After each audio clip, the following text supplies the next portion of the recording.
Et si on roulait ensemble sur la Flovélo? Je vous amène avec moi dans cette série de 3 vidéos sur cet itinéraire cyclable aux portes du sud-ouest de la France.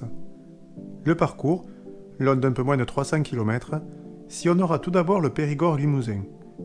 À partir d'Angoulême, le tracé suivra la Charente que l'on ne quittera plus jusqu'à son estuaire. D'ici là, nous traverserons toute une diversité de paysages, mêlant campagne, forêt, vignobles ou encore marais. Lorsque nous arriverons à l'estuaire de la Charente, il ne nous restera plus qu'à embarquer sur le bateau qui nous déposera sur l'île d'Aix. Ces vidéos, que j'ai réalisées durant mon escapade en décembre, n'ont pas vocation à être un guide, mais reflètent plutôt une expérience de ce parcours.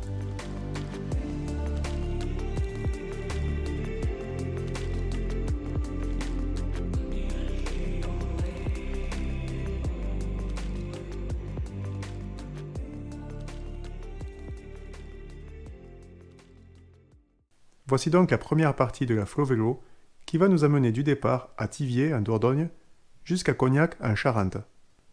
L'aventure débute ici à Thiviers en Dordogne, plus exactement à la gare, et ça tombe bien car je suis venu en train.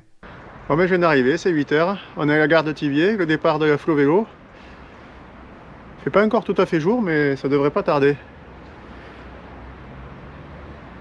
Allez, c'est parti!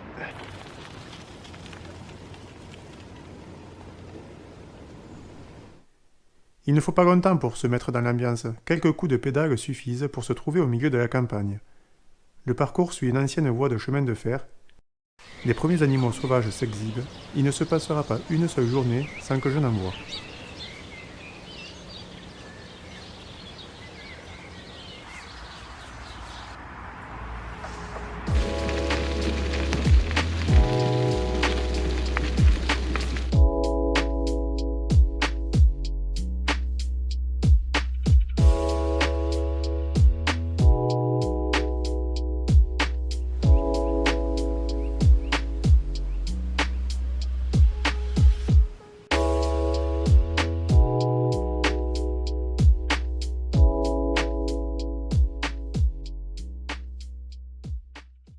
La Flovélo, c'est aussi ça, se reconnecter avec la nature. Le relief général est relativement plat, à peine 800 mètres de dénivelé positif sur la totalité du parcours. Les quelques difficultés que j'ai pu noter se trouvent sur cette première section, aux alentours de Nontron.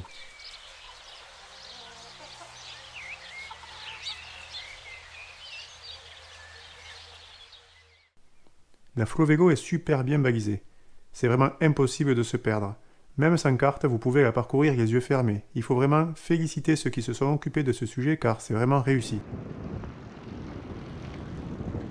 En revanche, le tracé n'est pas un site propre tout le long. Il arrive ça et là d'emprunter des routes peu fréquentées et quelques portions de routes plus circulées mais qui ne durent jamais très longtemps. Je roule souvent sur des anciennes voies ferrées. Au début, je vous en ai parlé, mais aussi entre Nontron et Angoulême sur la coulée d'Oc. Bon, je viens de rentrer sur la coulée d'Oc.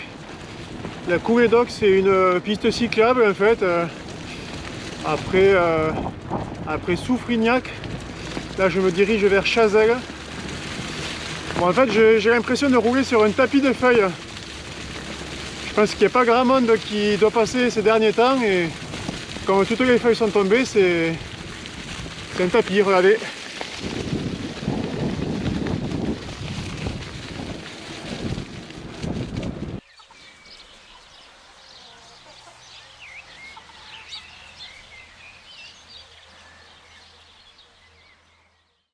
Je passe ainsi souvent dessus et dessous d'anciens ponts.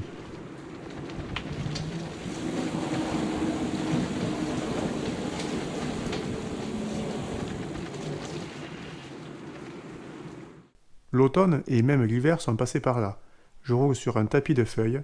Les couleurs, les lumières alternent autant que l'ombre et le soleil. Peu à peu, la couleur bleuâtre des roches dioritiques de Thiviers laisse place au blanc du calcaire charentais. Les paysages mêlant bois et champs laissent désormais apparaître des vignobles. Nous entrons dans le pays du Pinot de Charente et du Cognac. Nous glissons lentement mais sûrement vers cette rivière que l'on ne quittera plus, la Charente. Nous la verrons s'élargir peu à peu, au fur et à mesure de ses méandres. Nous la rencontrons pour la première fois à Angoulême. La période hivernale et les pluies des dernières semaines l'ont rendue très agitée et à un niveau très important, ce qui nous amènera plus tard quelques soucis, vous verrez. Après Angoulême, le chemin est plus humide, boueux par endroits. J'imagine que ce n'est pas le cas au printemps et encore moins en été. Quoi qu'il en soit, je vous recommande à minima un VTC, les pneus totalement lisses me semblent moins adaptés pour ce parcours.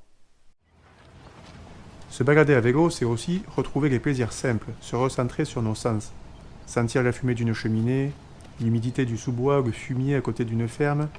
C'est aussi écouter le bruit de l'eau, des oiseaux ou des feuilles mortes qui craquent sous les pneus.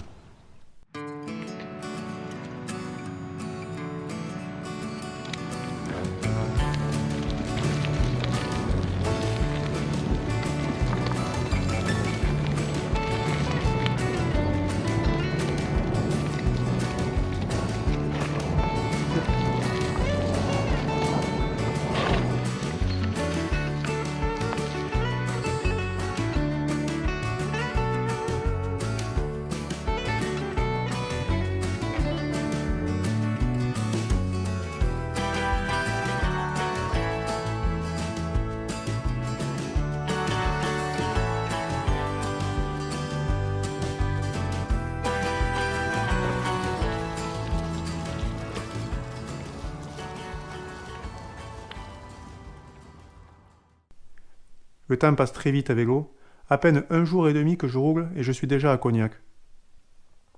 Ah oui, pour ceux qui veulent effectuer des arrêts pour visiter, vous avez par exemple la coutellerie en Nontron ou le musée de la bande dessinée à Angoulême, sans parler bien sûr du château royal à Cognac ou des nombreuses maisons qui fabriquent le breuvage du même nom.